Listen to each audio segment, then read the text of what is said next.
प्रिय साधकों, धन केवल तिजोरी का सोना नहीं है, यह तो आपके भीतर की ऊर्जा है। सनातन धर्म हमें यही सिखाता है कि समृद्धि बाहर से नहीं आती, यह भीतर से जागती है। जब आप सत्य, श्रम और सेवा को अपनाते हैं, तो लक्ष्मी स्वयं आपके जीवन में स्थायी हो जाती है। याद रखिए, धन वहीं ठहरता है जहां श्रद्धा और शुचिता होती है। धन वहीं बढ़ता है जहां दान और सेवा होती है। आज से केवल धन कमाने का नहीं, बल्कि धन की ऊर्जा को आमंत्रित करने का संकल्प लीजिए। अपने भीतर यह भावना जगाइए, मैं समृद्ध हूं, मेरा जीवन पूर्ण है और लक्ष्मी मेरी चेतना में स्थायी है। धन केवल कागज का टुकड़ा नहीं है, धन के पीछे एक अदृश्य शक्ति काम करती है। क्यों किसी के पास धन सहजता से आ जाता है और कोई पूरी जिंदगी भागते हुए भी धन की छाया तक नहीं पकड़ पाता?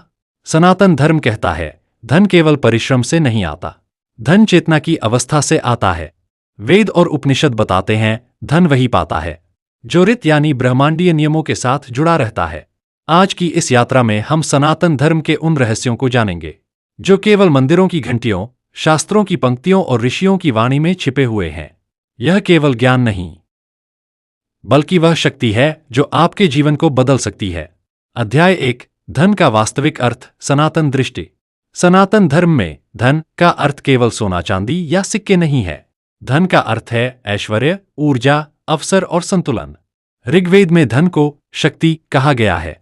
अथर्ववेद में लिखा है, धन वही है जो जीवन को संतुलित करे और दूसरों के हित में भी प्रवाहित हो। पुराणों में लक्ष्मी को केवल वैभव की देवी नहीं, बल्कि संतुलन और समृद्धि की अधिष्ठात्री माना गया है।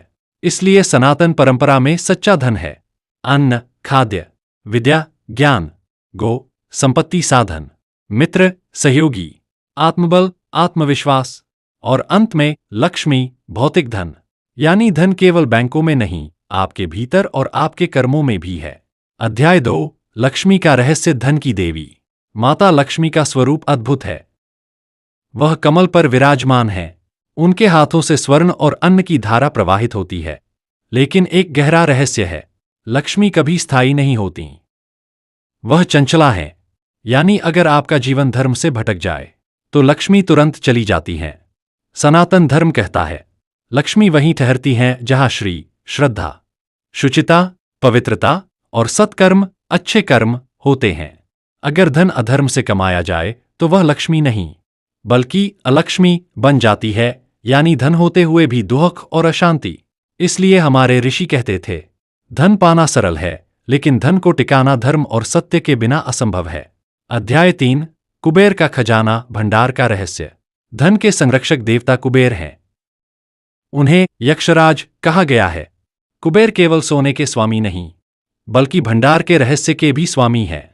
कुबेर का संकेत है संग्रह, यानी केवल कमाना नहीं, बल्कि सही जगह बचाना और निवेश करना भी सनातन परंपरा का हिस्सा है। कुबेर यह सिखाते हैं कि धन केवल बहना नहीं चाहिए, बल्कि सही समय पर सुरक्षित भी रहना चाहिए। ऋषि कहते थे, अत्यधिक खर्च करने वाला दरिद्र हो जाता है, जो संचय करता है और सही समय पर दान करता है वही कुबेर का आशीर्वाद पाता है। यानी धन का एक हिस्सा भोग के लिए, एक हिस्सा निवेश के लिए और एक हिस्सा दान के लिए होना चाहिए। अध्याय 4, यज्ञ और धन ऊर्जा का प्रवाह। सनातन धर्म में यज्ञ का अर्थ है त्याग और ऊर्जा का आदान प्रदान। धन भी तभी बढ़ता है जब वह प्रवाहित हो। जैसे अग्नि में आहुति डालने से अग्नि और तेज हो जाती है, वैसे ही दान और सत्कर्म से धन और बढ़ता है। इसीलिए अन्नदान को सर्वोच्च दान कहा गया, विद्यादान को सबसे महान कहा गया और धनदान को सबसे पुण्यकारी कहा गया। वास्तव में जब आप अपना थोड़ा हिस्सा दूसरों को देते हैं, तो ब्रह्मांड आपको उसका कई गुना लौटाता है। यह सनातन धर्म का लॉ ऑफ अट्रैक्शन है। अध्याय 5, कर्म और धन का गूढ़ संबंध। धन केवल परिश्रम से नहीं, बल्कि कर्मफल से आता है। भगवद गीता कहती है, कर्म करो, फल की चिंता मत करो। लेकिन गहराई में इसका अर्थ है, जब आप निष्काम भाव से काम करते हैं, तब धन स्वतः आपकी ओर खींचता है। सनातन धर्म का नियम है, सत्कर्म से प्राप्त धन सुख और शांति, अधर्म से प्राप्त धन भय और विनाश। यह कारण है कि इतिहास में रावण और कौरवों के पास असीमित धन था, लेकिन वह धन उन्हें विनाश की ओर ले गया। अध्याय 6, ध्यान और धन, आंतरिक आकर्षण। ऋषियों ने कहा, मनः कल्पितम विश्वम, संसार मन से बनता है। अगर मन में दरिद्रता है तो बाहर भी दरिद्रता होगी। अगर मन में वैभव है तो बाहर भी वैभव आएगा। सनातन धर्म में ध्यान को धन आकर्षण की सबसे बड़ी साधना माना गया।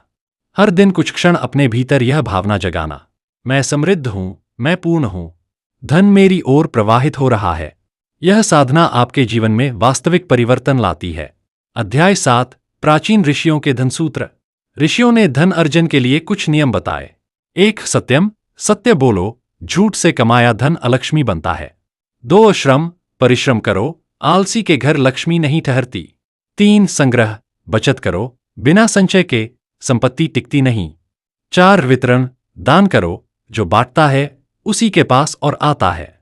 5. शुचिता, पवित्रता रखो, पवित्र मन और घर में ही लक्ष्मी आती है।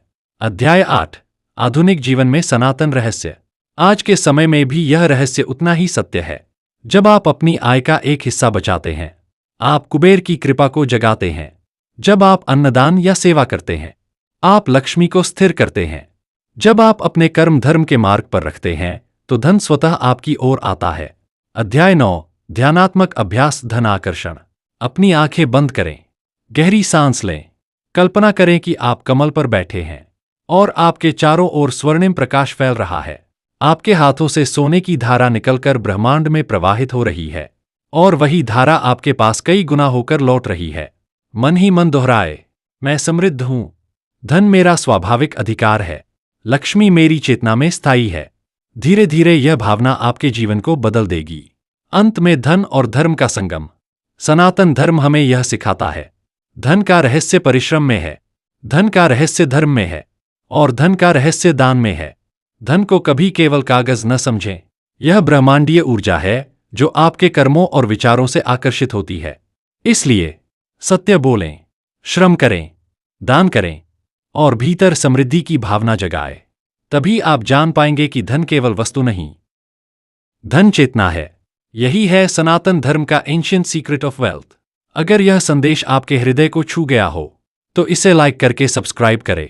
कमेंट में लिखें, मुझे धन प्राप्त होगा, और इसे अपने मित्रों और परिवार के साथ शेयर करें ताकि यह दिव्य ज्ञान औरों तक भी पहुंचे। आपके जीवन में शांति, समृद्धि और दिव्यता सदैव बनी रहे। हरि